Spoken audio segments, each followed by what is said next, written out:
नमस्कार दोस्तों, concept plus academy के ई लर्निंग प्रोग्राम में आपका स्वागत है। दोस्तों, इस वीडियो में हम बात करेंगे हीट इंजन या ऊष्मा इंजन के बारे में। हीट इंजन जो है वो थर्मोडायनेमिक्स के सेकंड लॉ या द्वितीय नियम पर आधारित है। थर्मोडायनेमिक्स का फर्स्ट लॉ और सेकंड लॉ हमने अच्छे से बात कर लिया है, इसलिए अब हमें हीट इंजन अच्छे से पढ़ना है। हीट इंजन से सभी कॉम्पिटिटिव एग्ज़ाम में क्वेश्चंस आते हैं, इसलिए कॉम्पिटिटिव एग्ज़ाम के अप्रोच के साथ हमें कॉन्सेप्ट को डेवलप करना है। तो दोस्तों, हीट इंजन या ऊष्मा इंजन,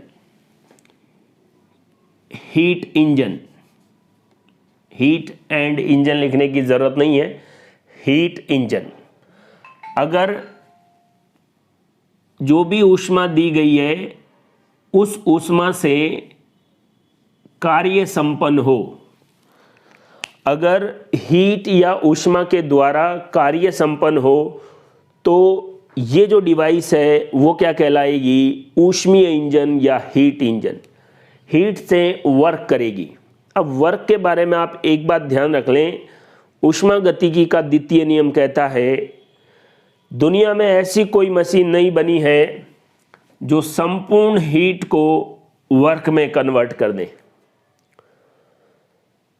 या यूं कह सकते हैं कि किसी भी डिवाइस की एफिशिएंसी 100% या एफिशिएंसी एक नहीं हो सकती।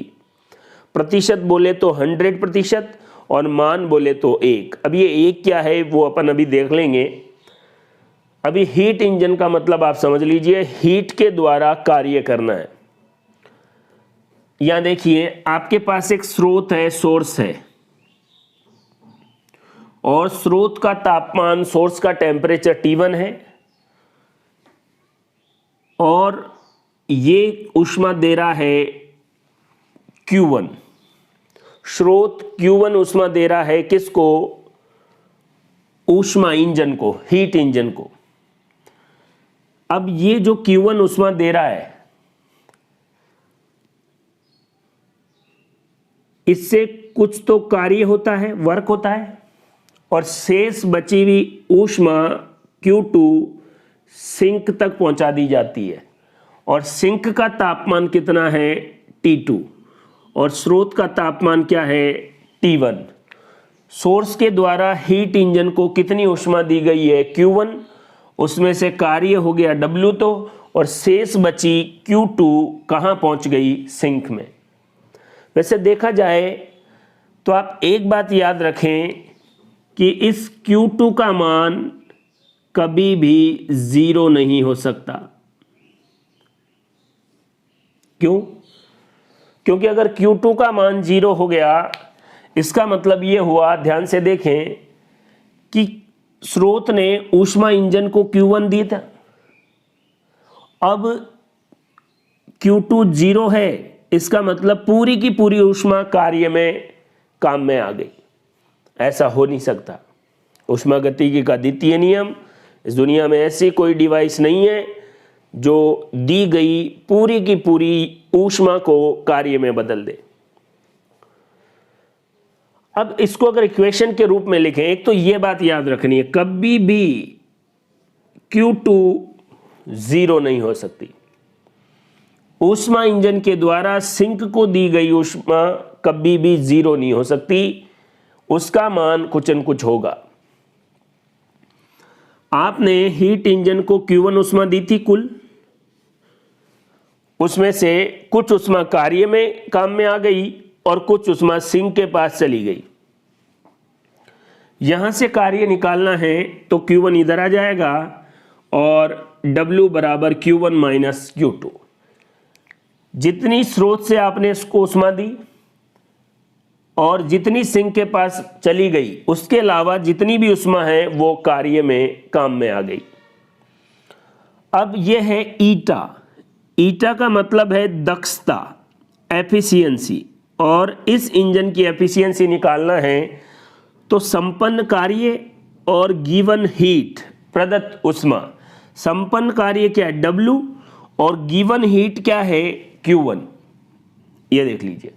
अब कार्य का फॉर्मूला यहां से Q1 माइनस Q2 लिख सकते हैं, तो इस तरीके से भी आप दक्षता निकाल सकते हैं। और इसको ऐसे भी लिखा जा सकता है कि ईटा बराबर 1 minus Q2 upon Q1। Next हम कार्नोट इंजन भी पढ़ेंगे, जिसमें कार्नोट नामक वैज्ञानिक ने इस दक्षता को इस तरीके से भी प्रूव कर दिया। आप दक्षता को 1 माइनस Q2 अपॉन Q1 लिख सकते हैं। Q2 क्या है? हीट इंजन के द्वारा सिंक को दी गई ऊष्मा। Q1 क्या है? स्रोत के द्वारा हीट इंजन को दी गई ऊष्मा। यहां पर क्या है? कार्नोट के द्वारा दी गई जो दक्षता है वो ये कह रही है 1 माइनस T2 सिंक का तापमान अपॉन में T1 स्रोत का तापमान। स्रोत के द्वारा दी गई ऊष्मा हीट इंजन को Q1, हीट इंजन से सिंक के पास पहुंची ऊष्मा Q2। अगर ऊष्मा के हिसाब से लिखें तो दक्षता ऐसे, और स्रोत और सिंक के तापमान से भी दक्षता वही आएगी। ये कार्नोट ने बताया। कार्नोट इंजन एक हाइपोथेटिकल इंजन है। दुनिया में जो भी इंजन होगा उसकी दक्षता कार्नोट इंजन से कम ही होगी, क्योंकि कार्नोट ने इमेजिनेशन करके बिल्कुल आइडियल कंडीशन मान के इसकी कैलकुलेशन की और उसने पाया कि Q2 अपॉन Q1 की जगह T2 अपॉन T1 भी कर सकते हैं। इसका मतलब Q2 अपॉन Q1 बराबर होता है T2 अपॉन T1 को। यही कार्नोट समीकरण भी है, वो अपन देखेंगे। अभी आप देखिए, अब ये ईटा का जो मान आया वो 1 से कम ही आएगा। इसलिए मैं आपको अभी कह रहा था कि किसी भी इंजन की दक्षता 1 नहीं हो सकती, 1 से कम ही होगी। अब आपको प्रतिशत दक्षता निकालनी है, n प्रतिशत। तो जो भी दक्षता या ईटा का मान आया है उसको 100 से गुणा कर दो, आपके पास प्रतिशत दक्षता आ जाएगी। ईटा या एफिशिएंसी कभी भी 1 नहीं हो सकती और 100% नहीं हो सकती। दक्षता हमेशा 100% से कम ही होगी अगर प्रतिशत दक्षता है तो, और नॉर्मल ईटा का मान है तो वो 1 से कम ही होगा, क्योंकि 1 में से Q2 अपॉन Q1 घटाएंगे तो जो मान आएगा वो 1 से कम ही आएगा। तो दक्षता क्या 1 हो सकती है? नहीं। दक्षता क्या 100% हो सकती है? नहीं। क्या Q2 का मान 0 हो सकता है? नहीं। ऊष्मागतिकी का द्वितीय नियम कहता है कि दुनिया में ऐसी कोई डिवाइस नहीं है जिसको दी गई संपूर्ण ऊष्मा कार्य में बदल जाए। हीट इंजन पूरी की तरह किस पर आधारित है? थर्मोडायनेमिक्स के सेकंड लॉ पर। एक एक चीज आप इसको अच्छे से देखें। देखो, क्योंकि कभी भी Q0 0 नहीं हो सकता, और अगर Q0 0 नहीं हो सकता, ये देख लीजिए, अगर Q0 0 हो जाता तो दक्षता 100% हो सकती थी, लेकिन कभी भी Q0 0 नहीं हो सकता। इसलिए एफिशिएंसी कभी भी 1 नहीं हो सकती या प्रतिशत में 100% नहीं हो सकती। हीट इंजन में किसी भी एग्जाम में क्वेश्चन आए, इस अप्रोच के अलावा आपसे नहीं पूछेगा। कॉन्सेप्ट यही है, कितना ही घुमा ले क्वेश्चन को, अगर आपका बेसिक नॉलेज, आप हीट इंजन को इस तरीके से पढ़ के चले गए, क्वेश्चन को घूमने दीजिए, 4 ऑप्शन देखते ही आपके सामने आंसर होगा। यह हीट इंजन, W दक्षता, प्रतिशत दक्षता, Q2 का मान 0 नहीं हो सकता, और अगर हीट के द्वारा वर्क करे ऐसा इंजन हीट इंजन कहलाएगा। कुछ एग्जाम में इससे कैसे क्वेश्चन आए हैं उनको मैं भी आपको यहां पर बता रहा हूं। पहला क्वेश्चन, एक हीट इंजन की अधिकतम संभावित दक्षता है। इतनी बार रिपीट हुआ है ये क्वेश्चन जिसकी कोई लिमिट नहीं है। किसी हीट इंजन की अधिकतम संभावित दक्षता कितनी होगी? एक तो बच्चे के दिमाग में प्रतिशत दक्षता आती है, तो उसको ऐसा लगता है कि किसी हीट इंजन की दक्षता 50% है, किसी की 40% है, किसी की 20% है, तो अधिकतम 100% होगी। लेकिन याद रखें, ऊष्मागतिकी के द्वितीय नियम अनुसार किसी भी हीट इंजन की दक्षता 100% नहीं हो सकती, गलत है ये। अब फॉर्मूले से देख लो, T1/T2 के बराबर हो सकती है? नहीं। T1/T2 + 1 हो सकती है? नहीं। किस पर निर्भर करती है? स्रोत का तापमान T1 और सिंक के तापमान T2 पर निर्भर करती है तथा 1 - T2/T1 के बराबर होती है। तो देख लीजिए, कार्नोट के इक्वेशन से दक्षता T2 और T1 पर निर्भर करती है और फॉर्मूला भी यही है। तो आंसर क्या हो गया? डी। एक और क्वेश्चन देखिए, किसी इंजन में जब स्रोत का तापमान T1 500 केल्विन है और दक्षता कितनी है? 20%। स्रोत के तापमान को कहां तक बढ़ाया जाए कि दक्षता 50% प्राप्त हो? क्वेश्चन एक बार फिर देखिए, इंजन में जब स्रोत का तापमान आपको T1 दिया हुआ है 500 केल्विन, याद रखें T1 और T2 केल्विन में लिखना है, डिग्री सेंटीग्रेड में हो उसको कन्वर्ट करके केल्विन में लिखना है, 500 केल्विन। तब आपके पास दक्षता कितनी आई? 20%। अब आपको पता है कि फॉर्मूला क्या होता है? N1 - T2/T1। आपके पास T1 है, N है, आप T2 निकाल सकते हैं। देखिए 20% है, उसको हम कैसे लिख सकते हैं? N का मान 20/100, तो 20/100। क्यों? क्योंकि ये तो प्रतिशत दक्षता है, N प्रतिशत दक्षता नहीं है। 20/100, 1 - T2 निकालना है और T1 कितना हो गया? 500। यहां से अगर इसका एलसीएम ले लेंगे 500, ये कितना आ गया? 500 - T2, और इधर कितना हो गया? 20/100। ये इधर आएगा, गुणा में आ जाएगा, और ये कितनी बार? 5 बार। और 20 को 5 से गुणा करेंगे, 20 × 5 = 100, 500 - T2। देख लीजिए आप। अब अगर आप T2 को इधर ले जाएं और 100 को इधर ले जाएं, तो T2 बराबर 500 - 100, तो T2 या सिंक का तापमान 400 केल्विन आ गया। ध्यान से देखिए सर, वो तो स्रोत का तापमान पूछ रहा है, आप T2 क्यों निकाल रहे हैं? पहले उसने आपको स्रोत का तापमान दे रखा है, तब दक्षता 20% थी।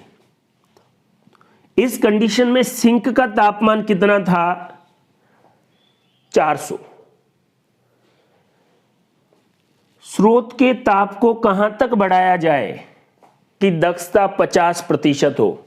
देखिए, अब सिंक का तापमान तो यही है, वो किसको बढ़ा रहा है? स्रोत के तापमान को। तो दक्षता कितनी चाहिए उसको? 50% का मतलब 50/100। 1 - T2 कितना है? 400। अब वो T1 कितना करें? देख लीजिए,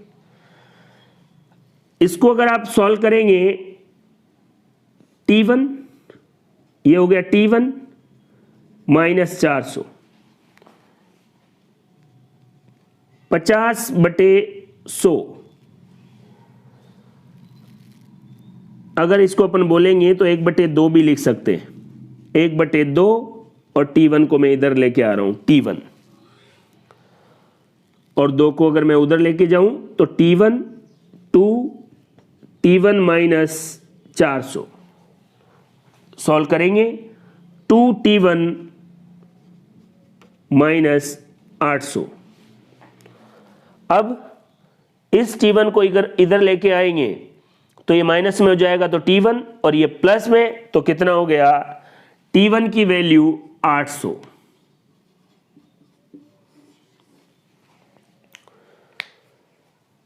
किसी इंजन में जब स्रोत का तापमान 500 केल्विन था, T1 का मान, दक्षता 20% थी, तब सिंक का तापमान 400 था। अब सिंक का तापमान 400 ही है, ये कह रहा है स्रोत का तापमान कितना बढ़ाएं कि दक्षता 50% हो जाए। तो 50% करने के लिए T1 कितना होना चाहिए, 800। स्रोत के तापमान को कहां तक, तो कहां तक, 800 तक।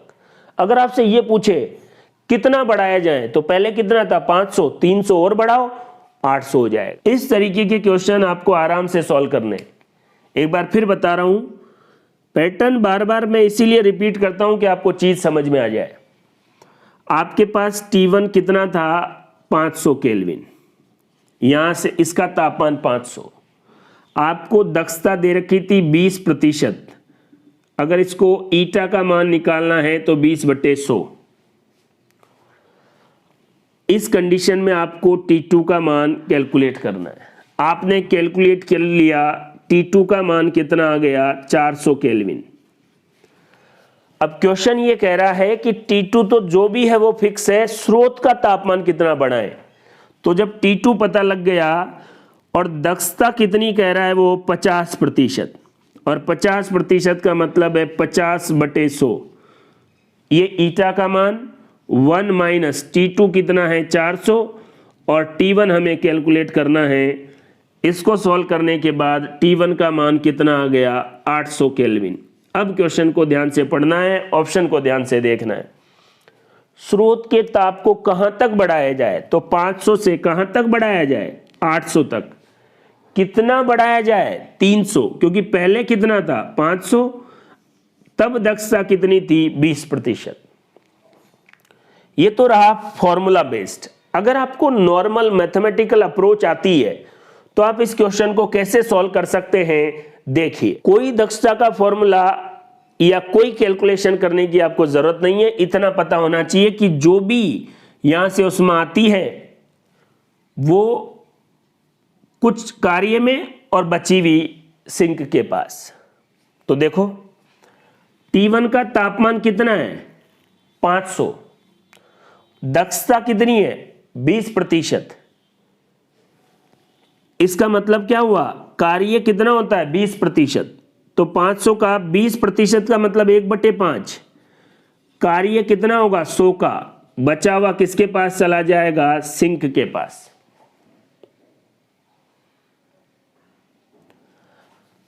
अब सिंक के पास तो 400 ही रहेगा। स्रोत का तापमान कितना बढ़ाया जाए कि 50% दक्षता हो। कहने का मतलब जितना सिंक के पास हो वो 50%, और 50% ही किसमें हो जाए, कार्य में। तो फिर स्रोत का तापमान कितना होना चाहिए, 800। यही हमने कैलकुलेट किया था। केवल आपको थोड़ा परसेंटेज का आइडिया होना चाहिए और यही चीज पता होनी चाहिए। अब कोई बच्चा इस क्वेश्चन को देखेगा, पहले वो ईटा वाले फॉर्मूले से 1 माइनस T2/T1 से सॉल्व करेगा। पहले T2 निकाल लेगा, फिर 50% दक्षता के लिए T1 निकाल लेगा। यह बात भी सही है, लेकिन आप इस बात को क्यों नहीं समझते कि स्रोत से जो भी तापमान आ रहा है वो ऊष्मा इंजन तक, या ऊष्मा जो आ रही है वो दो भागों में बट रही है, कुछ कार्य में और कुछ सिंक पर। अब आपको अगर इसका बताया जाए, इसका पूछा जाए तो आराम से निकाल लेंगे। यही तो पूछ रहा है, क्या कह रहा है कि इसका तापमान 500 केल्विन है, 20% दक्षता का मतलब जितना तापमान इसका है उसका 20% काम होता है। तो काम में कितना खर्च हो गया, 500 का 20% 100, तो फिर इसके पास कितना चला गया, 400। अब नेक्स्ट लाइन में वो कह रहा है कि सिंक का तापमान तो वही है 400, स्रोत का तापमान कितना बढ़ाएं कि दक्षता 50% आ जाए, मतलब काम 50% हो जाए। अब आप यूं दिमाग लगाओ कि 50% यहां है तो 50 कहां गया, सिंक के पास, और सिंक का कितना है 400। जब यहां 400 है तो यहां कितना होगा 400, 50 50, यही तो हुआ आधा आधा, ये 400 ये 400, तो फिर इसका कितना होगा 800। बस आपको ऊष्मा और ताप में कंफ्यूज नहीं होना है, क्योंकि हीट इंजन का जो दक्षता है उसका फॉर्मूला ये है Q2/Q1, लेकिन कार्नोट ने इसको ये साबित कर दिया T2/T1, इसलिए Q2/Q1 का मान T2/T1 के मान के बराबर होता है। इसी को कार्नोट इक्वेशन भी कहते हैं। न्यूमेरिकल भी अपन सॉल्व करेंगे, लेकिन फॉर्मूला अलग बात है और अप्रोच या कॉन्सेप्ट अलग बात है। इसलिए इस क्वेश्चन को, इस तरीके के क्वेश्चन को मैं तो कहता हूं आप पढ़ के ही सॉल्व करें बस। ये देख लीजिए T1 है, दक्षता 20% है, 500 का 20% 100 काम में खर्च हो गया और सिंक के पास 400 चला गया। अब सिंक के पास तो 400 ही है, तो दक्षता 50% करनी है, मतलब कार्य भी 400 हो, सिंक के पास भी 400 हो, तो टोटल कितना होना चाहिए, आंसर 800 आ जाना चाहिए। एक और सिंपल क्वेश्चन, स्रोत का तापमान 227 डिग्री सेंटीग्रेड, T1 कितना है 227। ये क्वेश्चन मैं इसलिए बता रहा हूं कि इनको केल्विन में जरूर बदलो। तो 227 को अगर आप केल्विन में बदलेंगे 273, तो आंसर 500 केल्विन T1। T2 आपके पास कितना है 27 डिग्री सेल्सियस, इसको केल्विन में बदलोगे 273 जोड़ेंगे, डिग्री सेल्सियस को केल्विन में बदलना है तो 273 जोड़ दो, कितना आ जाएगा 300 केल्विन।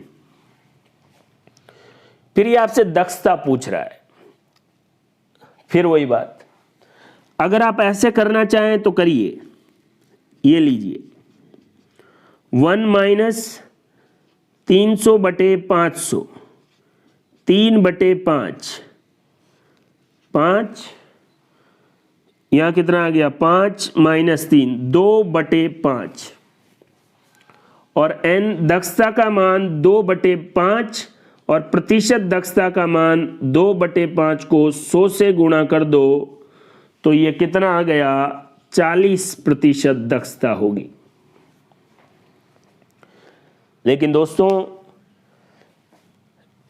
इतना कैलकुलेट करने के बजाय अगर आप ऐसे सोचते कि T1 कितना है 500 दे रखा है, T2 कितना है 300, तो 500 में से कार्य कितने का हो रहा है 200 का, यही तो दक्षता है, कितना आ गया 2/5, और प्रतिशत निकालना हो तो कितना आ गया 2/5 को 100 से गुणा करेंगे 40%। 500 में से 300 तो फालतू ही खर्च हो रहा है, सिंक में जा रहा है, ये कहने का मतलब है। तो काम कितने का हुआ 200, तो 500 में से 200 नंबर आए तो कितना प्रतिशत बना 40%, यही दक्षता हुई। अगर 500 नंबर का पूर्णांक है, आप देने गए, आपके 200 नंबर आए, मतलब आपकी दक्षता 200/500 है, कितनी प्रतिशत 40%। 300 तो आपके गलत हो गए। ऐसे ही T1 500 है, T2 सिंक के पास चला गया, बची शेष जो ऊर्जा है वो कार्य में खर्च हुई है। तो हीट इंजन के जो क्वेश्चन सॉल्व करना है उसमें आपको थोड़ी सी मैथमेटिकल अप्रोच लगानी है। पहले आप क्वेश्चंस को फॉर्मूले से सॉल्व करना सीखें। कई बार मैं ऐसे बताता रहता हूं कि ऐसे आ गया, बच्चा इसको समझने की कोशिश करता है। पहले आप फॉर्मूले से सॉल्व करें, बिल्कुल आराम से आंसर, 2-3 सवाल ऐसे फॉर्मूले से सॉल्व करें, उसके बाद खुद देखें कि भाई साहब 300 केल्विन T1 है, और यहां देख लीजिए 500 है T1 और T2 कितना है 300, तो काम कितने का हुआ 200 का। तो 500 में से 200 का काम हुआ तो 2/5 दक्षता आ गई। अगर दक्षता भी पूछे तो सीधा आ रहा है ना, 2/5 दक्षता, और प्रतिशत दक्षता कितनी आ गई 40%। इसमें आपको कोई कैलकुलेशन करने की जरूरत नहीं है। जितना भी आपको T1 दे रखा है उसमें कार्य माइनस कर दो बस, या कार्य कितना हुआ है वो ऊपर रखो, और टोटल, और ये आ गई दक्षता। फॉर्मूला भी याद रखना है, कार्नोट इक्वेशन ये बताती है कि Q2/Q1 बराबर T2/T1। तो ये था हीट इंजन वाला कॉन्सेप्ट। इससे एग्जाम में कैसे क्वेश्चन आते हैं, एक तो बच्चे ये डिग्री सेंटीग्रेड को केल्विन में नहीं बदलते, इस बात को जरूर याद रखना है। डिग्री सेंटीग्रेड को केल्विन में बदलना है। दक्षता का फॉर्मूला ये रहा, प्रतिशत दक्षता पूछे तो 100 से गुणा कर दो, ये कॉन्सेप्ट रहा।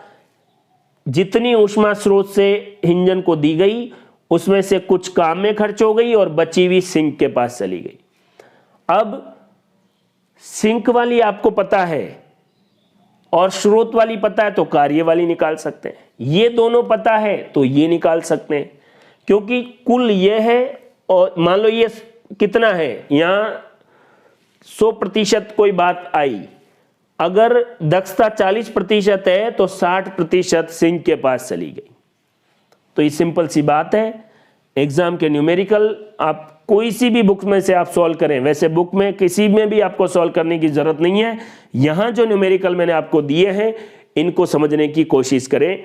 और ये दक्षता वाले जो क्वेश्चन है इनको बिना कैलकुलेशन के भी कैसे किया जा सकता है ये भी मैंने आपको अच्छे से बताया है, इनको भी समझें। दोस्तों, हमने हीट इंजन या ऊष्मा इंजन के बारे में बात की। अगर हीट के द्वारा कोई इंजन वर्क करे तो यही ऊष्मा इंजन या हीट इंजन है। इसकी दक्षता हमने बात की थी ईटा बराबर 1 - Q2/Q1। Q1 क्या है, स्रोत इंजन को कितनी ऊष्मा देता है, और Q2 क्या है, इंजन से कुछ ऊष्मा सिंक तक चली गई और शेष ऊष्मा कार्य के रूप में खर्च हो गई। कॉन्सेप्ट यही है, लेकिन एक वैज्ञानिक है कार्नोट। कार्नोट जो है उन्होंने अपने मन में ही हाइपोथेटिकल एक इंजन बनाया और उन्होंने बोला कि कोई भी इंजन हो उसकी दक्षता इससे ज़्यादा नहीं हो सकती। ये तो आप भी जानते हैं कि अगर मन में ही या हाइपोथेटिकल ही कोई इंजन उन्होंने सोचा होगा तो द बेस्ट ही सोचा होगा। सोचने में क्या गलत है, सबसे अच्छा सोचो। अब जो बनेगा वो उससे कम दक्षता वाला ही बनेगा। कहने का मतलब यह है कि किसी भी इंजन की दक्षता कार्नोट इंजन से ज़्यादा नहीं हो सकती। क्यों? क्योंकि कार्नोट इंजन उन्होंने बनाया नहीं, सोचा है। अब जब सोचा है तो सबसे अच्छी द बेस्ट आइडियल कंडीशन सोच ली और उसके हिसाब से दक्षता निकाल ली। एक और महत्वपूर्ण बात, हीट इंजन में हमने दक्षता ईटा बराबर 1 - Q2/Q1 पढ़ी। कार्नोट ने ये इक्वेशन से प्रूव कर दिया कि Q2/Q1 की जगह T2/T1 हो सकता है। T1 है सोर्स का टेम्परेचर और T2 है सिंक का टेम्परेचर। तो दोस्तों, ये कार्नोट इंजन के बारे में कुछ बेसिक जानकारी। अब कॉन्सेप्चुअल बातें यहां करते हैं। कार्नोट इंजन, इसमें 2 प्रोसेस होंगे, समतापी प्रक्रम आइसोथर्मल प्रोसेस, रुद्धोष्म प्रक्रम एडियाबैटिक प्रोसेस। इसके बारे में जानकारी मैंने आपको बता दी है, फिर भी कार्नोट इंजन में इनका ज़्यादा यूज हो रहा है, इसलिए एक बार फिर से मैं आपको बता रहा हूं। समतापी प्रक्रम स्लो प्रोसेस है और रुद्धोष्म प्रक्रम फास्ट प्रोसेस है। इसमें तापमान में कोई परिवर्तन नहीं होता, डेल्टा T 0 होती है। रुद्धोष्म प्रक्रम में दाब, ताप, आयतन तीनों में ही चेंज होता है। P और V ग्राफ में आयताकार अति परवलय ग्राफ होता है।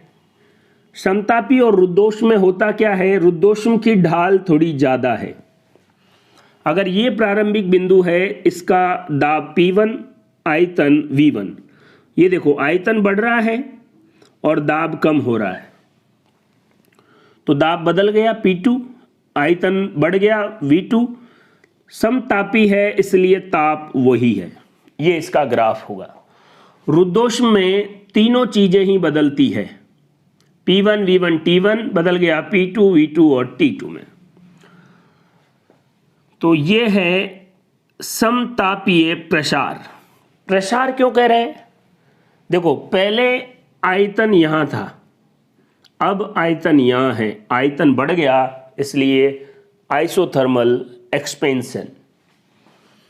इसमें भी प्रसार हो रहा है, पहले आयतन यहाँ था अब यहाँ है, लेकिन कंडीशन क्या है, रुद्धोष्म या adiabatic process. Carnot engine hypothetical engine था, उनकी एकमात्र परिकल्पना थी, उन्होंने बिल्कुल आइडियल, सभी कंडीशन को आइडियल माना। जैसे देखिए, ये यहाँ पर एक पिस्टन है, ये पिस्टन है, ये पिस्टन घर्षण रहित है, फ्रिक्शनलेस पिस्टन है। ये कोई पात्र है जिसका ये आधारीय भाग परफेक्टली कंडक्टिंग है, 100% सुचालक। इसकी दीवारें परफेक्टली इंसुलेटर है, जो भी हीट होगी वो इधर से ही जा सकती है, और परफेक्टली कंडक्टिंग है, पूरी की पूरी ऊष्मा को इसमें ट्रांसफर कर देगा। और इसके अंदर कौन सी गैस भरी हुई है, आइडियल गैस, आदर्श गैस। दुनिया में कोई गैस आदर्श नहीं है, लेकिन आदर्श समीकरण है PV बराबर nRT। इसमें आदर्श गैस भरी हुई है, ये वाली सतह परफेक्टली कंडक्टिंग है, 100% सुचालक, ये परफेक्टली कुचालक है, इंसुलेटर है। पिस्टन जो है घर्षण रहित है। और क्या कंडीशन उन्होंने सोची, जो स्रोत है, जो सोर्स है,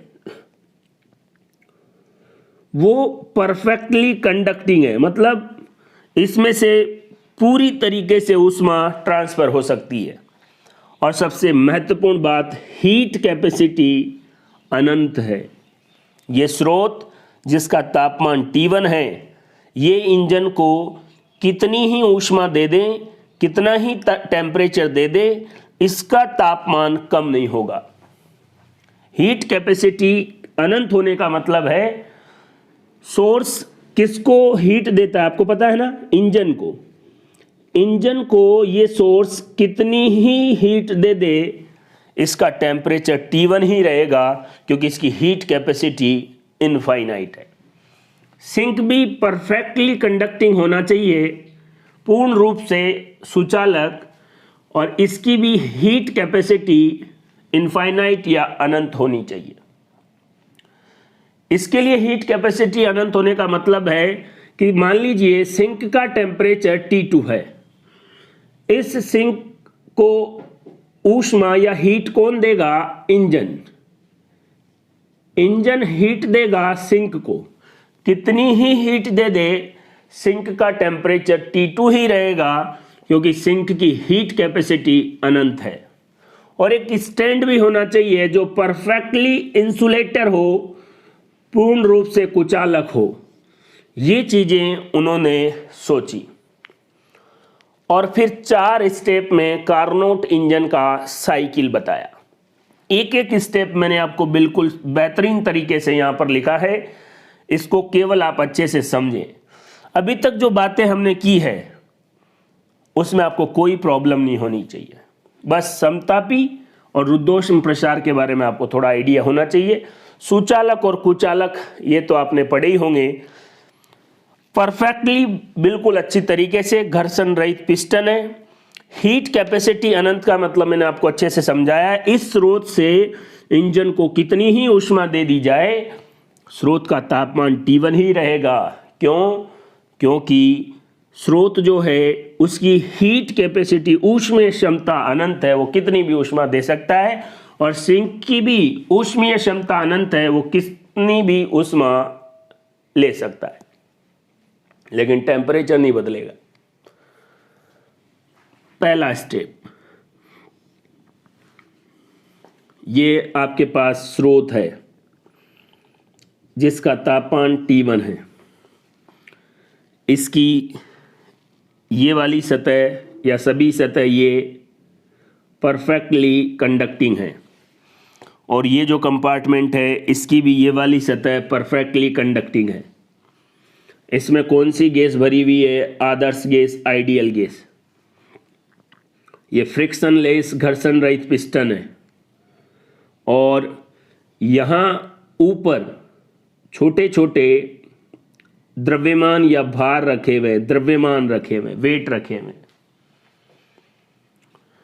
अब आपने क्या किया, धीरे धीरे इन वेट को हटाना शुरू किया। जब ये वजन यहां से हटेगा तो ये पिस्टन ऊपर की तरफ जाएगा और ऊपर की तरफ जाएगा तो क्या होगा, प्रसार। और कौन सा प्रसार, समतापी प्रसार। इस कंडीशन में स्रोत इसको ऊष्मा देगा, स्रोत इसको क्या देगा, Q1 या ऊष्मा देगा, क्योंकि ये कंडक्टिंग है और इसका टेम्परेचर T1 ही रहेगा क्योंकि हीट कैपेसिटी अनंत है। तो ये तो हो गया समतापीय प्रसार। मान लीजिए यहां तापमान आयतन Vi था, तो थोड़ा ऊपर जाएगा तो आयतन बढ़ जाएगा और टेम्परेचर वही रहेगा, कौन सा, T1। इससे ऊष्मा इसको चली जाएगी लेकिन टेम्परेचर T1 ही रहेगा क्योंकि हीट कैपेसिटी अनंत है और टेम्परेचर नहीं बदला है। इसीलिए कौन सा प्रसार होगा, समतापी प्रसार, आइसोथर्मल एक्सपेंशन। फिर इस सिस्टम को उठा के स्टैंड पर रख दो। स्टैंड क्या है, कुचालक है। और रुद्धोष्म प्रक्रम या एडियाबेटिक प्रोसेस आप जानते हैं, ना तो ये ऊष्मा लेता है ना देता है, इसलिए यहां पर ये कुचालक स्टैंड लगाया है। और फिर भी हम इसको, इन द्रव्यमानों को हटा रहे हैं, फिर भी प्रसार हो रहा है। जब प्रसार हो रहा है तो बाहर से तो कोई ऊष्मा मिल नहीं रही है, तो इस सिस्टम का जो तापमान है वो अब क्या हो जाएगा, T2 हो जाएगा। जब तक तापमान T2 नहीं हो जाए तब तक ये एक्सपेंशन या प्रसार होता रहेगा। कहने का मतलब रुद्धोष्म प्रसार जब होगा तो सिस्टम के तापमान में कमी आ जाएगी। रुद्धोष्म प्रसार, तापमान में कमी। अगर आप बात को नहीं समझ पा रहे तो ऐसे समझ लें कि देखो, स्रोत का तापमान T1 है और स्रोत का तापमान ज्यादा होना चाहिए। सिंक का तापमान T2 है, सिंक का तापमान कम होगा। और जब ये प्रक्रम T1 से T2 चला गया तो कम ही हुआ होगा और रुद्धोष्म प्रसार में टेम्परेचर क्या हो जाएगा, कम हो जाएगा। अब इस T2 टेम्परेचर वाले सिस्टम को यहां रखा, फिर वही टेम्परेचर T2 है, समान है। इस बार आपने बाहर से छोटे छोटे द्रव्यमान धीरे धीरे स्टेप 3 में इसके ऊपर वापस रखना शुरू किए। इसका टेम्परेचर T2, इसका टेम्परेचर भी T2। द्रव्यमान जब इसके ऊपर रखेंगे तो ये पिस्टन नीचे आएगा, इसमें क्या होगा, संकुचन होगा। और संकुचन होगा और तापमान दोनों का सेम है, समतापी संकुचन। और यहां से ये सिस्टम इस सिंक को हीट रिलीज करेगा, लेकिन याद रखें टेम्परेचर नहीं बदलेगा। और सिंक का टेम्परेचर तो इसीलिए नहीं बदल रहा कि सिंक की हीट कैपेसिटी अनंत है। समतापी संकुचन में भी हीट सिस्टम से सिंक के पास जा रही थी, तब भी तापमान समान है। समतापी प्रसार में भी हीट स्रोत से सिस्टम में जा रही थी, तब भी तापमान समान है। यहां पर आयतन बढ़ रहा था इसलिए समतापी प्रसार, यहां पर आयतन घट रहा है इसलिए समतापी संकुचन। अब इसका तापमान T2 है, इसने जब संकुचित हुआ तो हीट रिलीज कर दी सिंक के पास। अब इसको उठा के सिस्टम को स्टैंड पे रख दिया। स्टैंड परफेक्टली इंसुलेटर है, ना बाहर से ऊष्मा लेता है ना देता है। तो ये सिस्टम रुद्धोष्म प्रक्रम की तरह काम करेगा। और अब स्टेप 4 में वेट आप फास्टली रखते चले जाएं। यहां बाहर से जल्दी जल्दी वेट यहां पर छोटे छोटे द्रव्यमान रखें। पिस्टन नीचे की तरफ जाएगा, आयतन कम होगा और बाहर से न ऊष्मा ली जा रही है न दी जा रही है, तो प्रक्रम कौन सा हो गया? रुद्धोष्म। आयतन कम हो रहा है इसलिए संकुचन। जब रुद्धोष्म में प्रसार हो रहा था तो तापमान कम हो रहा था। जब रुद्धोष्म में संकुचन होगा तो तापमान बढ़ेगा, और तापमान कहां तक बढ़ेगा? T2 तक। और आप अच्छे से जानते हैं T1 स्रोत या सोर्स का टेम्परेचर है और T2 किसका टेम्परेचर है? सिंक का। एक बार ये चारों स्टेप आप अच्छे से समझ लें। पहला स्टेप समतापी प्रसार, दूसरा रुद्धोष्म प्रसार, तीसरा समतापी संकुचन, चौथा रुद्धोष्म संकुचन। समतापी प्रसार में तापमान नहीं बदला, T1 ही रहेगा, लेकिन स्रोत से ऊष्मा सिस्टम को चली गई। रुद्धोष्म प्रसार में बाहर से ऊष्मा का कोई आदान प्रदान नहीं हुआ, लेकिन आयतन बढ़ा, इसलिए तापमान T2 तक पहुंच गया, और T2 का तापमान T1 से कम है, मतलब रुद्धोष्म प्रसार में तापमान कम। समतापी संकुचन में तापमान में कोई परिवर्तन नहीं, लेकिन जब आयतन कम हुआ, संकुचन हुआ, तो क्या हुआ? हीट सिस्टम से सिंक के पास आ गई। और रुद्धोष्म संकुचन में जब तेज गति से, ये तो आपको पता है समतापी प्रक्रम स्लो और रुद्धोष्म प्रक्रम फास्ट प्रोसेस है। अब यहां क्या होगा? जब संकुचन हुआ तो तापमान पहले T2 था, वो अब क्या हो जाएगा? T1 हो जाएगा, और T1 ज्यादा है, मतलब रुद्धोष्म संकुचन में तापमान में बढ़ोतरी हो गई। ये चारों स्टेप मिला के एक साइकिल बनेगा जिसको कार्नोट साइकिल कहेंगे, और उससे एक इक्वेशन बनाएंगे, और फिर ये साबित हो जाएगा कि Q2/Q1 बराबर T2/T1 होगा। तो कार्नोट साइकिल या कार्नोट इंजन 4 स्टेप में अपना वर्क कंप्लीट करता है। पहला स्टेप मैंने आपको अच्छे से बताया है, समतापी प्रसार, आइसोथर्मल एक्सपेंशन। इसमें क्या होगा? स्रोत से ये जो सिस्टम है ये ऊष्मा लेगा, लेकिन स्रोत का तापमान T1 ही रहेगा, वो बदलेगा नहीं। क्यों? क्योंकि स्रोत की हीट कैपेसिटी अनंत है। उसके बाद रुद्धोष्म प्रसार। रुद्धोष्म प्रसार में क्या होगा? टेम्परेचर कम होगा, और टेम्परेचर इस सिस्टम का T1 से T2 तक पहुंच जाएगा, क्योंकि यहां तो समतापी था, जो इसका तापमान है वही इसका तापमान था, T1 तापमान था। रुद्धोष्म में क्या होता है? न ऊष्मा लेता है न देता है, तो प्रसार की वजह से तापमान कम हो गया। स्टेप 3 में समतापी संकुचन हुआ, और इसकी वजह से इस सिस्टम से कुछ हीट रिलीज होकर सिंक के पास चली गई। हीट जब सिंक के पास गई तो भी सिंक का टेम्परेचर इंक्रीज नहीं हुआ। क्यों? क्योंकि सिंक की भी हीट कैपेसिटी अनंत है। और आखिरी जो है वो है रुद्धोष्म संकुचन, कंप्रेशन। इसमें क्या होगा? तापमान वापस T2 से T1 हो जाएगा। रुद्धोष्म संकुचन में तापमान बढ़ता है, प्रसार में तापमान कम होता है। समतापी और संकुचन और ये प्रसार आपके सामने। चारों स्टेप को आप अच्छे से समझें। अब इसको ग्राफ में देखते हैं। ग्राफ है y अक्ष पर दाब और x अक्ष पर आयतन। पीवी ग्राफ है। इस ग्राफ में A से लेकर B, याद करो ऐसा ग्राफ समतापी प्रक्रम को बताता है। जब आप A से लेकर B तक जाते हैं, मान लीजिए A पॉइंट पर दाब P1, आयतन V1 और ताप T1 है।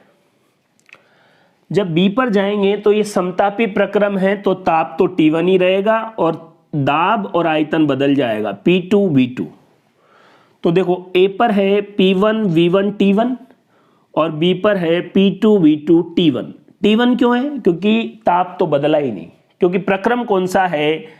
समतापी प्रक्रम। प्रसार क्यों कर रहे हैं? देखिए प्रसार, मान लीजिए यहां पर आयतन ये था और यहां पर आयतन ये हो गया, आयतन क्या हो रहा है? बढ़ रहा है, और आयतन का बढ़ना क्या है?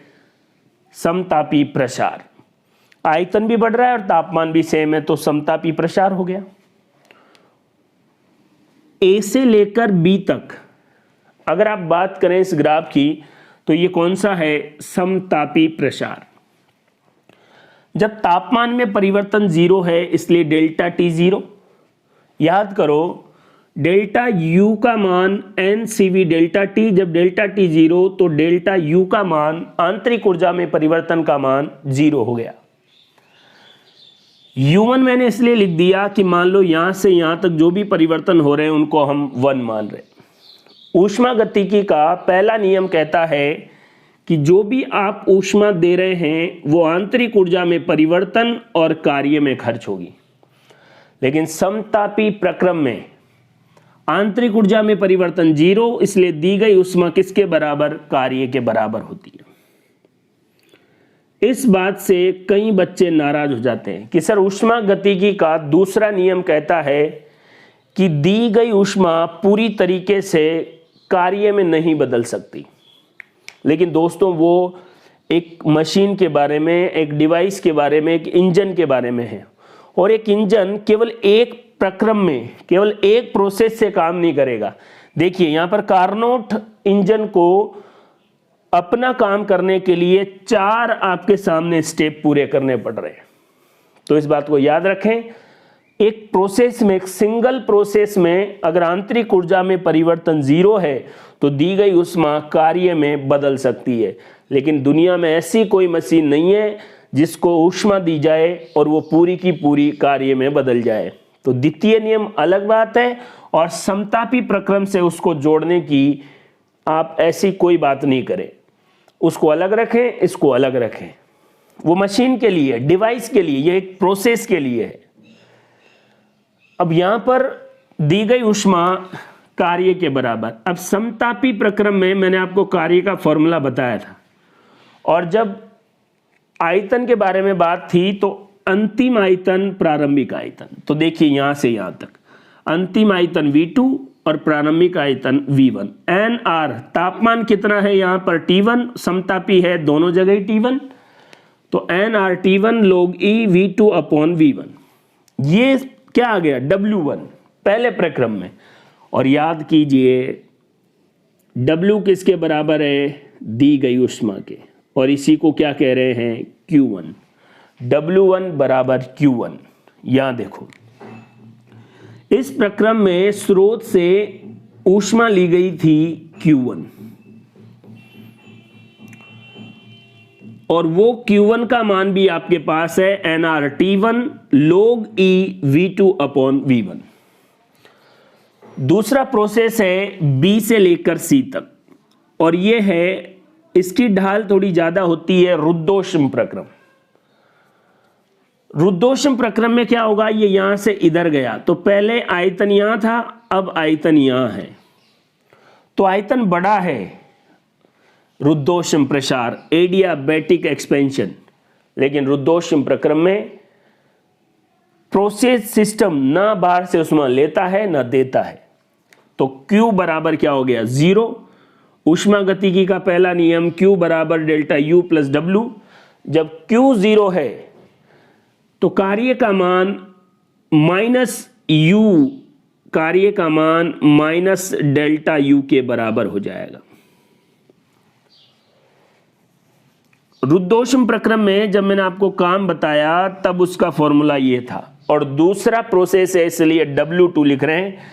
NR फाइनल तापमान माइनस प्रारंभिक तापमान 1 अपॉन गामा। गामा वही है Cp अपॉन Cv। इसके बारे में हमने अच्छे से बात कर ली है। कौन सी गैस है? मोनो एटॉमिक है, डाई एटॉमिक है, पॉली एटॉमिक है। देखो यहां से यहां तक अंतिम तापमान, क्योंकि रुद्धोष्म प्रसार में तापमान में क्या हुई? कमी, और अंतिम तापमान क्या है? T2। प्रारंभिक तापमान क्या है T1 और 1 माइनस गामा। अब अगर आपको U2 का मान चाहिए, आंतरिक ऊर्जा में परिवर्तन, यहां तो आंतरिक ऊर्जा में परिवर्तन 0 था, यहां पर अगर आपको डेल्टा U चाहिए तो कार्य माइनस में हो जाएगा। कार्य का फॉर्मूला आपको पता है, तो delta U2 minus nRT2 minus T1 1 upon gamma. तीसरा स्टेप है यहां से यहां तक समतापी कंप्रेशन, संकुचन, C से लेकर D तक। दोस्तों कार्नोट साइकिल अब तक आपने जब भी पढ़ा होगा आप कंफ्यूज ही रहेंगे। ये वीडियो देखने के बाद अगर आप ढंग से पूरी क्लियरिटी के साथ चीज़ों को समझें, पूरा दिमाग लगाकर इस वीडियो को देखें, तो इसके बाद कार्नोट इंजन में आपको कोई दिक्कत नहीं आने वाली। इसलिए चीज़ों को सही से समझें। वीडियो में जो भी बातें मैं आपको बता रहा हूँ, एक बात याद रख लें, अगर सिलेक्शन चाहिए तो यही पढ़ना पड़ेगा। जबरदस्ती की बातें पढ़ा के टाइम खराब करके ना ये मेरा शौक है और ना आपको ऐसा करना चाहिए। जो वीडियो में मैं आपको बता रहा हूं उसको पढ़ो, नहीं समझ में आ रहा है समझो, फिर भी नहीं आ रहा है मेरे से पूछो, तब ही सिलेक्शन हो पाएगा। अगर दोस्तों ऐसा होता कि मैं यहाँ पर बोलूं और सबको ऐसे मज़े के साथ समझ में आ जाए तो सभी के सभी जॉब लग जाएंगे, तो फिर सब लग जाएंगे तो भी समस्या हो जाएगी ना। लगेगा कौन? जो इन चीज़ों को समझेगा, पढ़ेगा, बार बार रिवाइज करेगा। जितना ज़्यादा रिवाइज करेगा एग्जाम में क्वेश्चन सही होने के चांसेज उतने ही ज़्यादा बढ़ जाएंगे। C से लेकर D तक है समतापी संकुचन, यहां से लेकर यहां तक। संकुचन क्यों कह रहे हैं? पहले आयतन ये था और अब आयतन ये है, आयतन कम हो गया तो संकुचन। अब समतापी में मान लो ये तीसरा स्टेप है, इसलिए आंतरिक ऊर्जा में परिवर्तन 0। अब लिखने की जरूरत नहीं है क्योंकि समतापी प्रक्रम में delta U n CV delta T, जब ताप बदल ही नहीं रहा तो आंतरिक ऊर्जा में परिवर्तन 0 और दी गई ऊष्मा कार्य के बराबर होगी। तो W3 nRT2 यहां से यहां गया, अब यहां से यहां गया, तापमान तो बदलेगा नहीं, बाकी दाब P4 और V4, ये देखिए यहां से यहां तक गए, P3 V3 T2।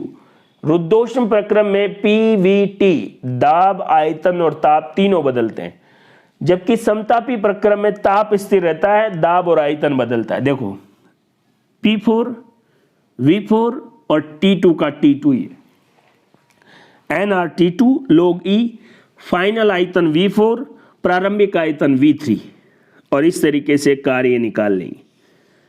और अगर आपको यहां से आंतरिक ऊर्जा में परिवर्तन चाहिए तो वो 0 है। और याद करो कार्य किसके बराबर है? दी गई ऊष्मा के।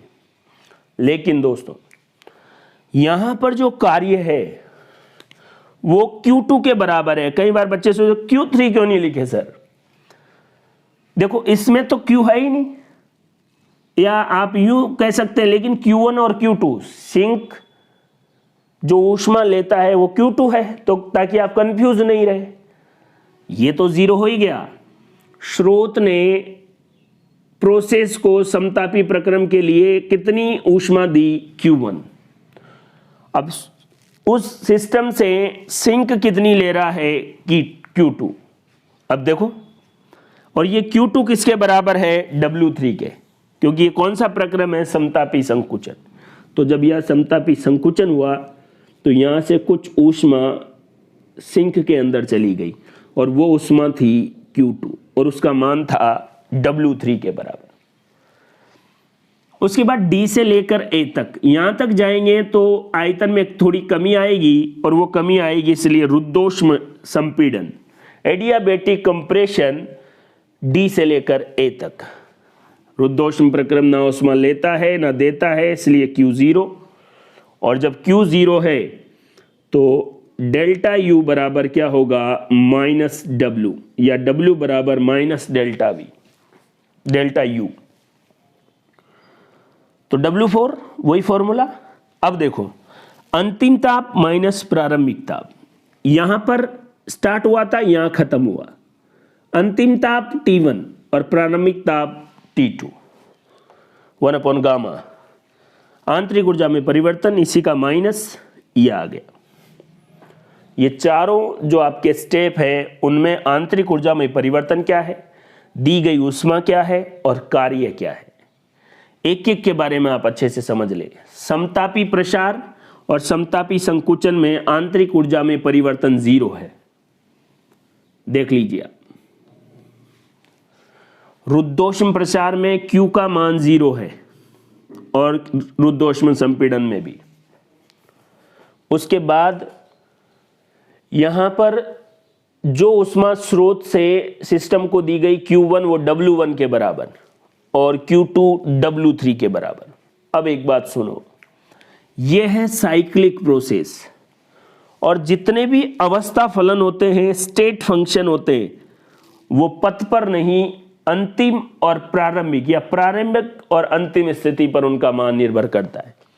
अब जब घूम के वहीं आ गए तो जो भी अवस्था फलन है उनका मान 0 होगा। इस पूरे सिस्टम के लिए डेल्टा U आंतरिक ऊर्जा में परिवर्तन, एंथैल्पी में परिवर्तन, एंट्रोपी में परिवर्तन, और डेल्टा G गिब्स मुक्त ऊर्जा, इन सब का मान 0 होगा। इस पूरे सिस्टम में कार्नोट साइकिल में अगर आपसे कोई पूछे सभी स्टेप को मिलाकर पूरे साइकिल में आंतरिक ऊर्जा में परिवर्तन कितना होगा, तो आपको क्या लिखना है, 0 लिखना है। अब इसको देखते भी हैं कि 0 कैसे आया। देखो आपके पास टोटल जो डेल्टा U है वो 4 है, delta U1, delta U2, delta U3 और डेल्टा U4। अगर इन सबका टोटल 0 आ जाए तो हम समझेंगे कि आंतरिक ऊर्जा में जो कुल परिवर्तन है इस पूरे सिस्टम में वो 0 होगा। और क्यों होगा, क्योंकि आंतरिक ऊर्जा में परिवर्तन, एंथैल्पी में परिवर्तन, एंट्रोपी में परिवर्तन, गिब्स मुक्त ऊर्जा, ये सब क्या है, अवस्था फलन है। देखो U1 का मान क्या है, 0। क्यों, क्योंकि समतापी प्रसार है और आइसोथर्मल प्रोसेस में आंतरिक ऊर्जा में परिवर्तन 0 होगा। इसके बाद समतापी संकुचन U3 में भी क्या होगा, 0। ठीक है, अब बचा कौन, डेल्टा U2 और डेल्टा U3। अब आप नॉर्मल मैथमेटिकल देखो, आप तो ये तो समझो आंतरिक ऊर्जा में परिवर्तन क्या होगा, 0, क्योंकि ये साइक्लिक प्रोसेस है। अब बताओ इसका मान 0 है तो आप ये समझ लीजिए कि डेल्टा U2 बराबर माइनस डेल्टा U3 तभी हो सकता है, या ये इसमें से घट जाए, या जोड़ तो रखें लेकिन माइनस में होगा तो, या डेल्टा U2 बराबर माइनस डेल्टा U3 होगा, तब ये कैंसिल हो जाएंगे और 0 आ जाएगा। चलो देखते हैं, ये रहा अपने पास, यहां तो Q बराबर 0 है, W2 का मान निकाला, वही डेल्टा U2 का है माइनस में, तो देखो delta U2 minus NR T2 minus T1 upon में 1 माइनस गामा। डेल्टा U4 देखो ध्यान से, minus NR T1 minus T2 upon 1 minus gamma. अब आप खुद सोचो, T1 तापमान है स्रोत का, T2 तापमान है सिंक का। मेरे को बताओ किसका तापमान ज्यादा होता है, स्रोत का। याद करो, स्रोत से सोर्स से जो भी ऊष्मा या T1 तापमान से पहले इंजन को, इधर जाएगा हीट, ये सिंक का तापमान, तो इसका तापमान, सोर्स का तापमान ज्यादा होगा और सिंक का तापमान कम होगा। इसको देखो, देखे अभी तो अपन केवल इन दोनों को इस फॉर्म में लाना चाहते। इसको देखो, T2 छोटा है, ये संख्या छोटी है और ये बड़ी है, माइनस वाला बड़ा है, तो यहां पर मान किस में आएगा, माइनस में, और माइनस गुणा होंगे तो क्या हो जाएगा प्लस। कहने का मतलब इसका मान किस में आ जाएगा, प्लस में।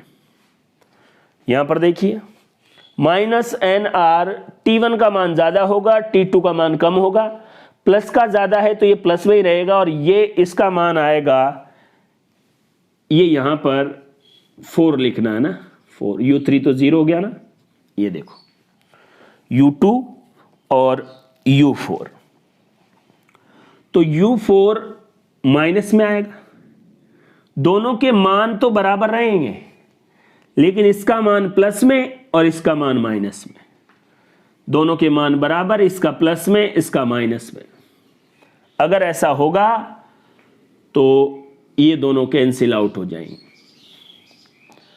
ये दोनों यहां पर डेल्टा U1 और U3 तो 0 है ही, इसकी आंतरिक ऊर्जा प्लस में है, मतलब इसकी आंतरिक ऊर्जा में जो परिवर्तन प्लस में हुआ था इस वाले प्रोसेस में उतना ही कम हो गया। इसकी आंतरिक ऊर्जा जितनी बड़ी थी इसमें आंतरिक ऊर्जा उतनी कम हो गई, तो कार्नोट साइकिल में कुल आंतरिक ऊर्जा में परिवर्तन 0 आ गया। इतना मैथमेटिकल अप्रोच आपको पता होना चाहिए कि मान लो एक आंतरिक ऊर्जा में परिवर्तन वृद्धि 2 प्लस में मतलब बड़ी और उतनी ही घट गई, तो वास्तव में आप ये किसका मान है, डेल्टा U2 का, ये किसका मान है, डेल्टा U4 का। दोनों को जोड़ेंगे तो क्या आना चाहिए, 0। देखो जोड़ो दोनों को, ये जोड़ दिया और 0 आ गया। कार्नोट साइकिल में आंतरिक ऊर्जा में परिवर्तन 0 होगा। किसी भी चक्रीय प्रक्रम में या किसी भी रिवर्सिबल प्रोसेस में, किसी भी उत्क्रमणीय प्रक्रम में कुछ भी दिमाग लगाने की नहीं है, ये केवल चारों चीजें 0 होगी। बहुत पढ़ाई कर ली, थर्मोडायनेमिक्स के नाम पर आपने महीने भर क्लासें ले ली और क्वेश्चन आया एक साइक्लिक प्रक्रम में आंतरिक ऊर्जा में परिवर्तन क्या होगा। दोस्तों ये स्टेट फंक्शन है। साइक्लिक प्रोसेस, रिवर्सिबल प्रक्रम या उत्क्रमणीय प्रक्रम के लिए इन सभी अवस्था फलनों के मान 0 होंगे और कार्नोट साइकिल में आंतरिक ऊर्जा में कुल परिवर्तन 0 होगा। इन दोनों में तो 0 होता ही है समतापी में। रुद्धोष्म प्रसार में आंतरिक ऊर्जा में वृद्धि हुई और जो वृद्धि आंतरिक ऊर्जा में हुई उतनी ही रुद्धोष्म संपीड़न में कम हो गई। बात खत्म, 0। कार्य देखिए, कार्नोट साइकिल में जो वर्क है वो भी मैंने आपको W1, W2, W3 और W4, यहां पर W1, W2, W3, W4, W2 और W4 दोनों समान हैं, बस एक दूसरे के विपरीत है, एक प्लस में एक माइनस में। यहां देखिए T1 का मान ज्यादा होगा, माइनस की वैल्यू ज्यादा होगी और ज्यादा होगी तो ये मान किस में हो जाएगा, माइनस में। ये W2 बराबर है W4 के, ये माइनस में है और वो प्लस में है। अब ये दोनों कैंसिल आउट हो जाएंगे, ये दोनों को मान बराबर है बस विपरीत है। तो जितना मान W2 का यूं कह सकते हैं कि यहां माइनस में हो रहा है काम और यहां प्लस में, तो ये दोनों तो कट गए, साइन अपोजिट है। अब कुल कार्य इन दोनों के बराबर होगा, W1 और W3 के। तो nRT1 log E V2 upon V1 और कौन है, nRT T2 log E V4 upon V3। ये तो है W और आपको पता है Q, और Q भी दी गई ऊष्मा Q1, इसका मान कितना है, nRT log E V2 upon V1। और कार्नोट साइकिल या किसी इंजन की दक्षता निकालने का फॉर्मूला वर्क डन और गिवन हीट। वर्क डन ये रहा nRT1 log E V2 upon V1 plus nRT2 log E V4 upon V3 और बटे में Q1 nRT1 log E V2 upon V1। इसको अगर आप सॉल्व करेंगे तो आप पाएंगे ईटा बराबर 1 माइनस T2 अपॉन T1। कुल मिला के कार्नोट साइकिल से आपको हर एक प्रोसेस के बारे में आइडिया, रुद्धोष्म प्रक्रम में वर्क कैसे होता है, समतापी में कैसे होता है, फिर आपको क्या क्या याद रखना है ये देखिए एग्जाम के पर्पज से। हीट इंजन के लिए ईटा 1 माइनस Q2 अपॉन Q1 होता था, उसको आप T2 अपॉन T1 लिख सकते हैं। T2 सिंक का तापमान और T1 स्रोत का तापमान। इसके बाद ये दोनों बराबर आए तो यहां से एक इक्वेशन भी आ सकती है Q2 अपॉन Q1 बराबर T2 अपॉन T1। इसको कार्नोट समीकरण भी कह सकते हैं। और इसको जब सॉल्व करते हैं तो एक बात और पता लगती है कि V2 V4 बराबर V1 V3। ये चीज आपको जरूर ध्यान में रखनी है। Carnot cycle complete, Carnot engine complete. ये देख लीजिए, इन चारों फॉर्मूलों के अलावा आपसे कुछ भी नहीं पूछा जाएगा। V2 V4 बराबर V1 V3। अब इसको अपॉन में ऐसा भी तो बोला जा सकता है कि V2 अपॉन V3 और V1 अपॉन V4 ये बराबर हो सकता है। देख लीजिए, ये इधर आ गया, ये इधर चला गया। Carnot equation Q2 upon Q1 T2 upon T1 क्या है? स्रोत इंजन को कितनी ऊष्मा दे रहा है और इंजन से सिंक के पास कितनी जा रही है। स्रोत का टेम्परेचर, सिंक का टेम्परेचर। टेम्परेचर याद रखें केल्विन में आना चाहिए। डिग्री सेंटीग्रेड में अगर आपको दिया गया उसको केल्विन में बदलो। एक न्यूमेरिकल में मैंने आपको बदल के भी दिखाया है। इन चारों इक्वेशंस को कार्नोट साइकिल से अगर कोई इक्वेशन या कोई क्वेश्चन पूछा गया तो इन बातों को आप ध्यान में रखें। इसको ऐसे भी लिखा जा सकता है V2 V4, V2 और V4 बराबर V1 V3 कार्नोट साइकिल के लिए है। ये चारों इक्वेशन से आप इसको डेरिवेशन या इसको सॉल्व करने में ज़्यादा दिमाग लगाने की ज़रूरत नहीं है। आपका कोई मैथमेटिकल एग्जाम नहीं है। बस आप याद रखें कि कार्नोट साइकिल में वर्क डन ये दोनों हैं और दी गई कुल ऊष्मा ये है। रुद्धोष्म प्रक्रम के कार्य साइन अपोजिट होने के कारण कैंसिल आउट हो गए, इसलिए ईटा या दक्षता या एफिशिएंसी का मान इस तरीके से निकाला जा सकता है। और कार्नोट ने वास्तव में यही बताया कि Q2 अपॉन Q1 की जगह T2 अपॉन T1 लिख सकते हैं और इसको भी ध्यान में रखना है। तो दोस्तों ये था कार्नोट इंजन, जिसको मैंने कार्नोट साइकिल, ग्राफ, एक एक स्टेप। एग्जाम में न्यूमेरिकल अप्रोच के लिए आपको कौन कौन सी इक्वेशन ध्यान में रखनी है, एक एक वर्क डन, आंतरिक ऊर्जा में परिवर्तन जीरो कैसे हुआ, स्टेट फंक्शन क्या हो सकते हैं, बार बार मैंने आपको ये चीजें बताई है। इसलिए कार्नोट साइकिल से एग्जाम में क्वेश्चन जरूर पूछा जाता है। तो इस वीडियो को अच्छे से देखें। कार्नोट साइकिल, इससे बाहर आपको बिल्कुल भी नहीं पढ़ना है, बार बार इसी को पढ़ना है। जो अप्रोच इसमें बताई गई है उसको याद करो, समझो और अपनी तैयारी को शानदार बनाओ। हीट इंजन के बाद हम बात करते हैं रेफ्रिजरेटर के बारे में या फ्रीज के बारे में। पहली और इंपॉर्टेंट लाइन यह है कि reverse heat engine, refrigerator reverse heat engine है। यहां देखिए, ये आपके पास एक सिंक है और वास्तव में ये सिंक ही फ्रीज है। इसका तापमान T2 है। ये एक कोल्ड बॉडी है। इससे आप Q2 ऊष्मा बाहर निकाल रहे हैं। अब आप खुद देखिए, ऊष्मा हमेशा उच्च ताप से निम्न ताप की ओर जाती है।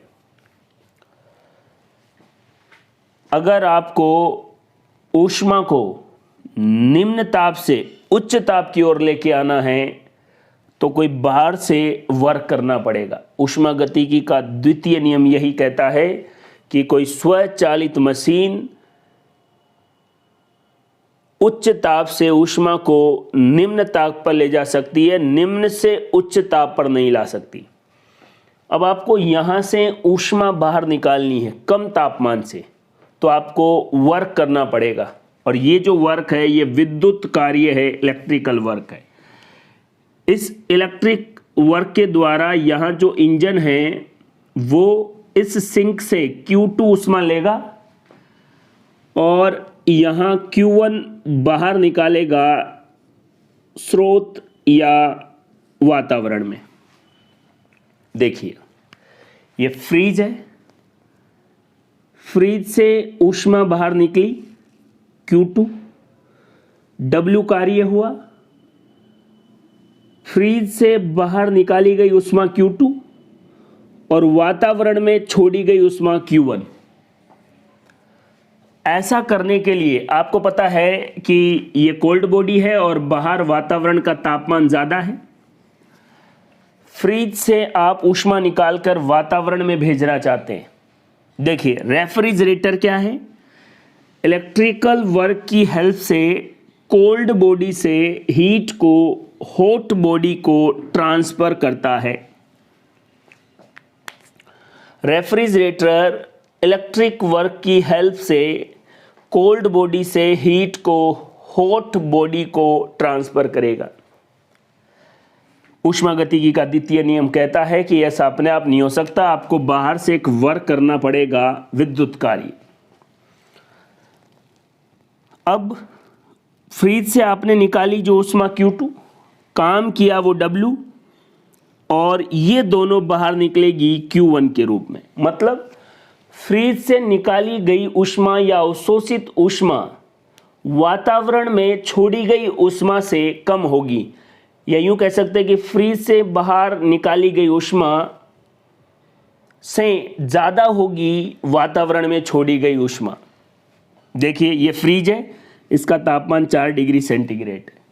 ये ऊष्मा को यहाँ से बाहर वातावरण में रूम का टेम्परेचर 27 डिग्री सेंटीग्रेड। कम तापमान से अधिक तापमान पर अगर ऊष्मा जाएगी तो बाहर से आपको इलेक्ट्रिकल वर्क करना पड़ेगा, और ये इलेक्ट्रिक वर्क की हेल्प से निम्न ताप से उच्च ताप की ओर ऊष्मा जाएगी। और याद रखें फ्रीज से बाहर निकाली गई ऊष्मा वातावरण में छोड़ी गई ऊष्मा Q1 और फ्रीज से बाहर निकाली गई ऊष्मा Q2, और Q1 का मान हमेशा ही Q2 से ज़्यादा होगा।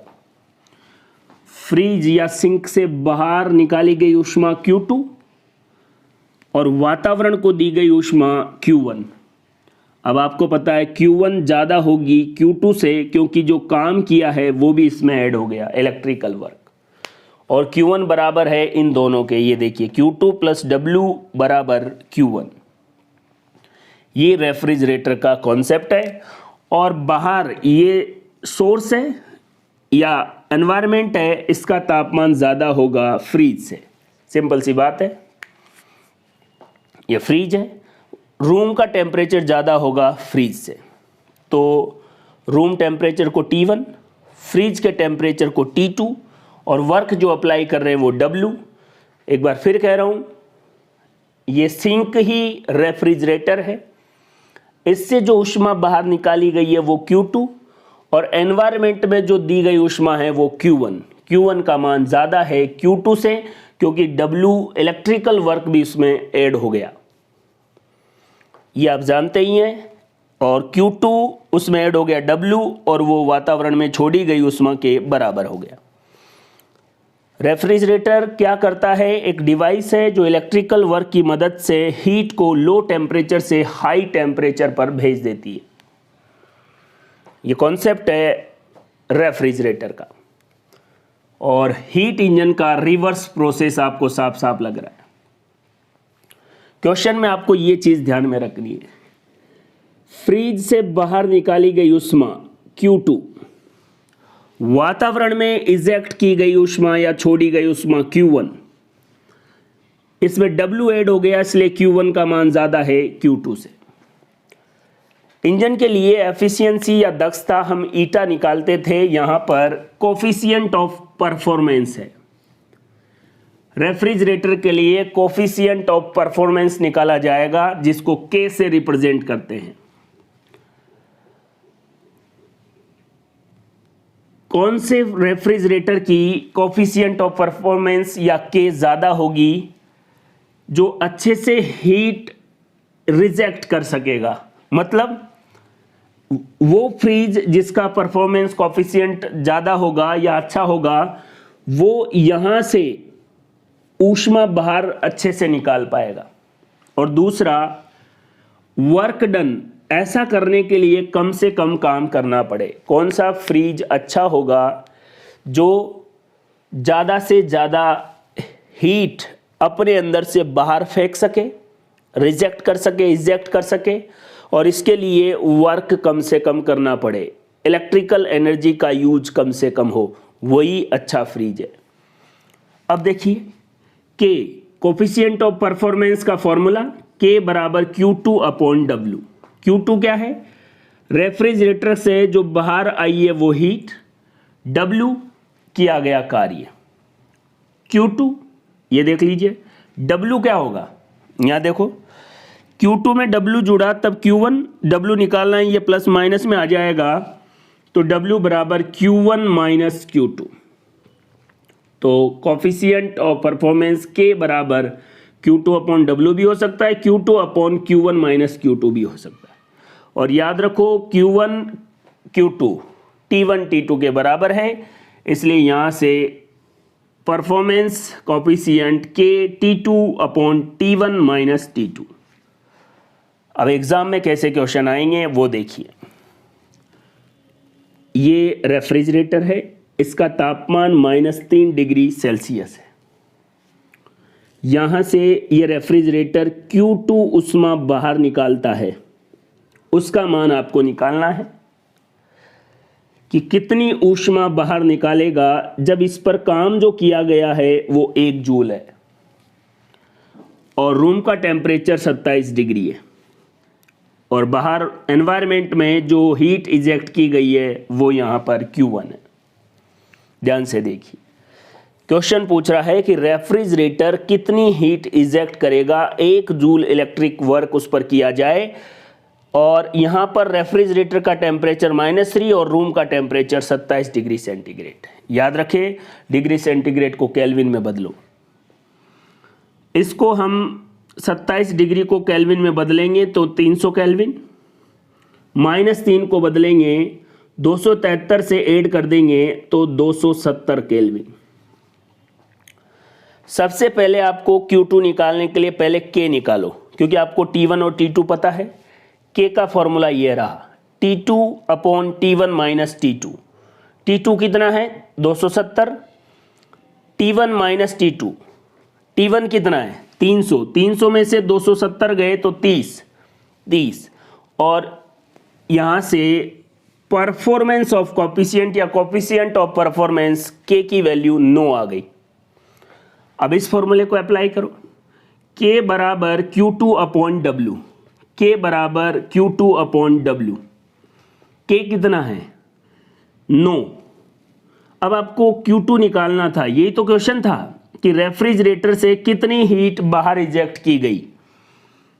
तो Q2 निकालना है तो W से गुणा हो जाएगा। K का मान कितना है? 9, और W का मान कितना है? 1, और रेफ्रिजरेटर से बाहर इजेक्ट की गई या रिजेक्ट की गई ऊष्मा 9 जूल होगी। ये दोनों फॉर्मूलों से ये क्वेश्चन सॉल्व हो गया। रेफ्रिजरेटर का टेम्परेचर दे रखा था, यहाँ से कितनी हीट बाहर निकलेगी 1 जूल देने पर। रूम का टेम्परेचर दे रखा था, ये T1 है, याद रखें। एनवायरनमेंट यहाँ पर T1 है, खुद रेफ्रिजरेटर को T2 मानेंगे। बाहर से वर्क 1 जूल। पहले कोफिशिएंट ऑफ परफॉर्मेंस निकाला 9, फिर कोफिशिएंट ऑफ परफॉर्मेंस का फॉर्मूला Q2 अपॉन W।